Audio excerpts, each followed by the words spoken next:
Hello you sex beasts and welcome back to War Thunder. Today we are making a totally accurate review of the Leopard 2A5, War Thunder's newest main battle tank, and it just so happens to be one of the highest tanks in the game right now. The Leopard 2A5 sits at battle rating 13, is a medium tank in the German tech tree and sits at rank 8. The 2A5 is equipped with a 120mm L44 cannon with 42 shots total. It also has 76mm smoke grenade launchers and two 7.62mm machine guns. In arcade mode, the turret traverse speed is insanely quick, and it has between a -9 and +20 degree vertical traverse. The reload rate is pretty quick for a gun of this size, at only 6.7 seconds. The arm of the Leopard 2A5 is one of the first examples of composite armor in the game, having 500mm of protection against kinetic ammo like APDS shells on the hull and 600mm against heat shells.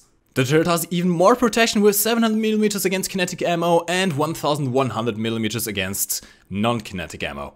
Now the sides of the tank are pretty, well, underwhelmingly armored, only 50mm with the rear, even only having 20mm on the hull. The tank weighs 60 tons, but due to its 2500 horsepower engine can get up to a speed of 77 km/h. Ammo choices are only two. You have the DM53 APDS FS shell, which travels at 1670 km/s, which is, I'm pretty sure, if not one of the fastest, it might even be the fastest shell in the game right now, slightly beating out the T62, and it has 700mm of penetration, more than any shell in the game currently at this point. In fact, the shell is incredibly good as well. If you look at the range performance, it maintains its penetration very well, only losing 30mm at 2 km distance. Alternatively, you also have a Heat FS shell, which travels at 915 m/s and has 650mm of penetration at all ranges. So let's take this thing out and see how it performs. Let's see, we do have a stabilizer, we have rocket pods, not quite rocket pods, but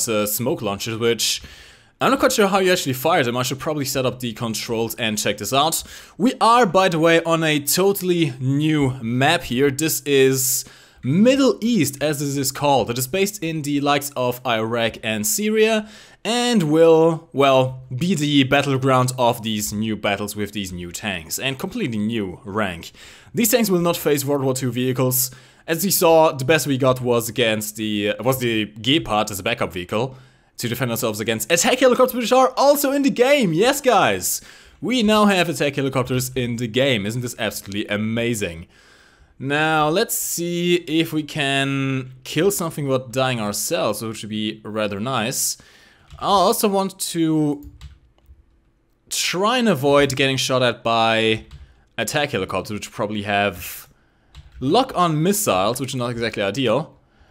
Actually, I'm going to try. We are on fire. We are already on fire. This is not good. Now, from the front, we should have plenty of protection, actually. Or not. Maybe not. I think we are about to die here. Thankfully, we do have crew protection, but our fire extinguisher is not working. And in fact, we just died to a Russian T90. Russian bias, am I right? Critical hit through the lower plate of the T90. He gets a shot back, only takes down our drivetrain. Hit shot through. The APDS shell does seem to be very effective against this T90. Another shot into the fuel tank. The driver is not yet repaired. Can we get a kill? No, we can't. Only getting a... well... oh, that's interesting. I have my keybinds a bit messed up. So this is the driver view, by the way, which, as you can see, it shows us the proper everything. The zoom is insane, by the way. And, as you can see, the shell has absolutely no drop-off, pretty much.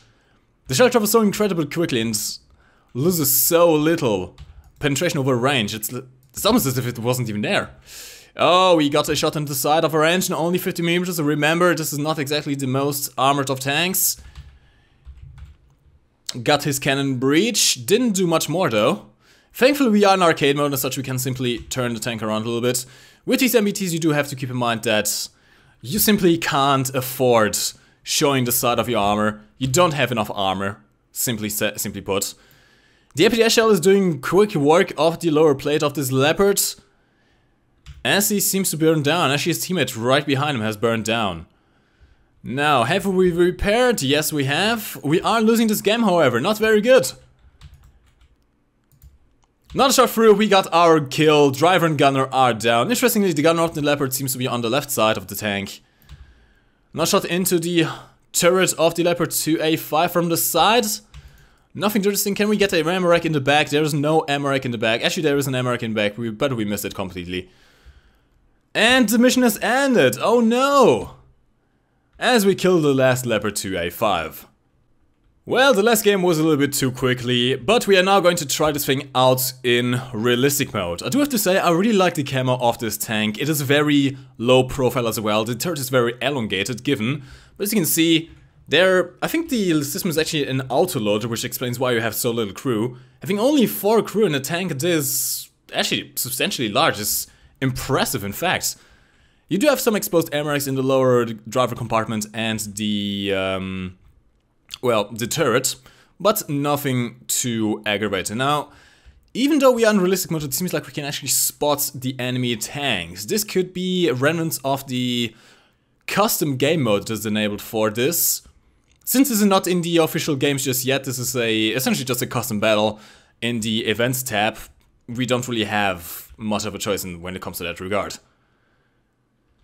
Alright, we are capturing this A zone. Now, I am tempted to actually experiment with the smoke shell to try that. Oh, would you look at that? Actually, pretty interesting. Using the smoke shells. Oh god, we have a T90 on our side. Not quite. We have to be very, very cautious of not showing our side armor, or else we will have problems.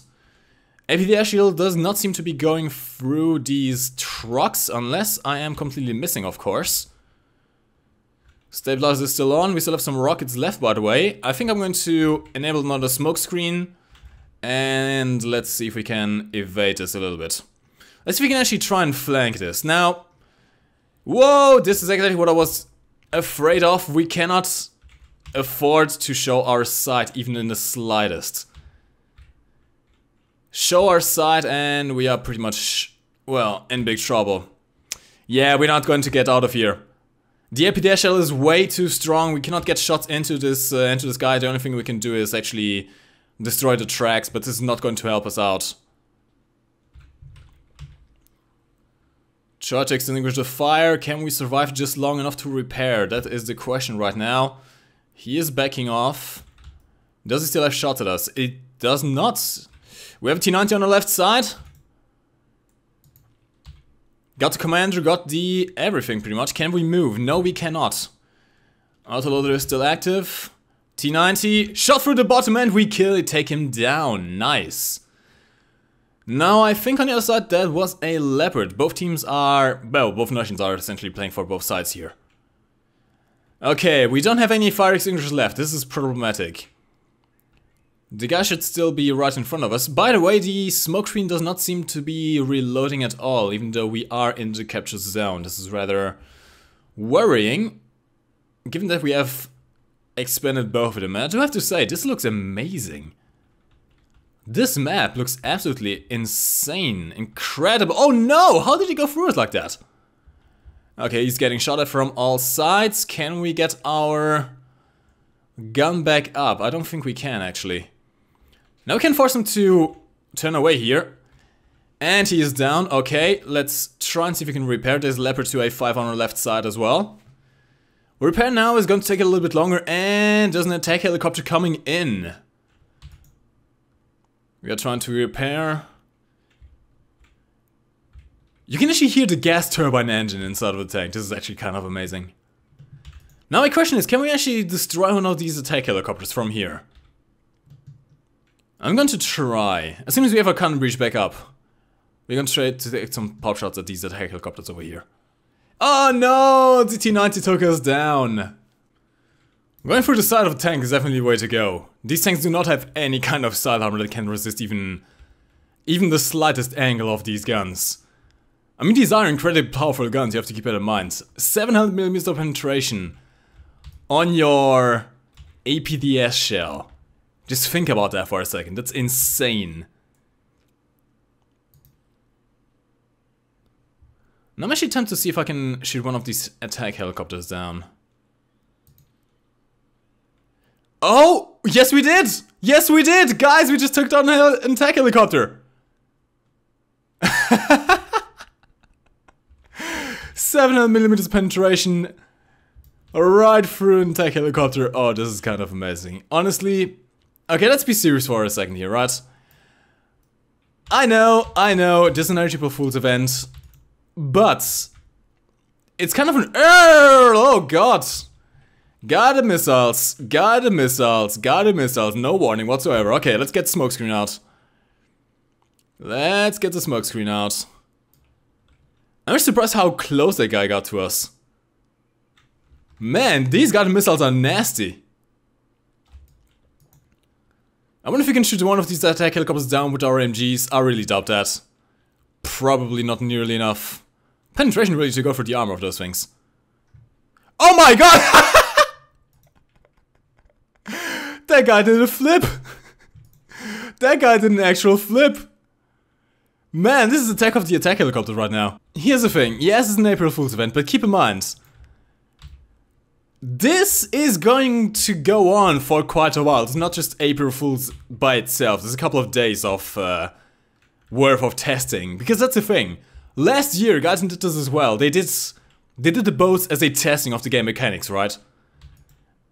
And that's why the boat mechanics are the way they are right now. Oh, come on, that was a hit. I got a hit marker.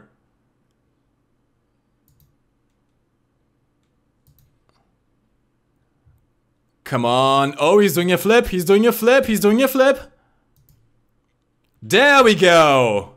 One shot. Well, 3 shots. But what? 3 shots, 1 takedown. Actually, can we get this T90 as well?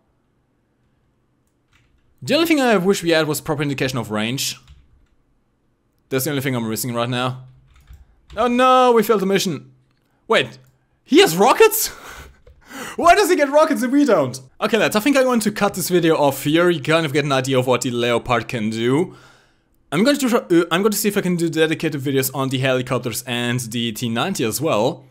And maybe a bonus video discussing what I was trying to discuss in the video. I kind of cut the idea short, but essentially, whilst no, we are not going to see Leopards and T90s in War Thunder, at least not in this version that we have right now, this is essentially a test of what smoke screens and composite armor and reactive armor are going to be doing.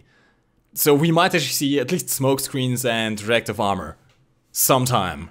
Anyways lads, hopefully you have enjoyed this video. If you are watching this between the 31st of March and I think the 2nd or 3rd of April, go on War Thunder right now and play it yourself. It really is amazing fun. And I'll see you in the next video. Do not subscribe if you're new around here, instead check out the channel for more videos and judge for yourself, and I'll see you in the next video. My name is MikeGoesBoom, and thank you for watching. You can lift your head up to the sky, take a deeper breath and give it time. You can walk the path among the lines, with your shattered frame of mind. The risk that you could always stay, we can wait right here and play, until somehow you can find